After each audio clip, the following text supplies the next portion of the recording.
Well, if you feel cooped up currently because of coronavirus and the tension is starting to mount, we have the man for you right here. His name is William Hanson. He works with embassies and high commissions, teaching international clients about British etiquette and, crucially, diplomacy.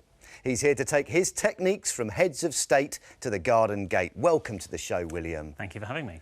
It feels like many of us, particularly right now, are wound up like springs. Can you explain why that might be? Well, because we're all living under the same roof and we don't have the usual outlets that we might have in usual times. Gyms, for example, which a lot of people use in order to take out frustration and aggression, they are closed. And we are seeing an awful lot more of each other than we are used to. And I think that's, as this goes on, is beginning to come to a head. Yeah, well, let's hear from one of our viewers on this very subject. This is Emily. I've been living with my boyfriend since the start of lockdown in quite a small flat, and we've had lots of trivial, petty arguments. Just wondering if you have any advice on how to avoid this. Well, I wonder if he's in the next room going, who are you talking to? I've had an argument about that. Yeah.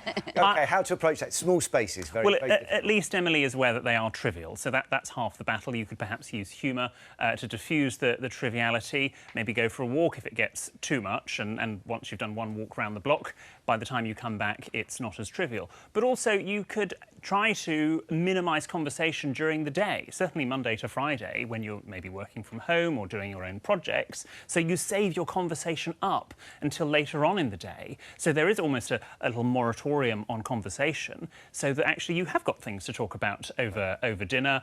My favourite question at the moment is, what have you learnt today? Oh, that's what fact have you learnt today? What have you learnt today? Oh, lots of things, Matt. OK, noisy neighbours. We're more aware of our neighbours. I certainly am more aware of noisy neighbours than I've ever been, because they're all around us at the moment. We've got an email from Emma. She says, what's the best way for me to approach noisy neighbours? They've been keeping us up until the early hours during lockdown, and I and the rest of the street have had enough.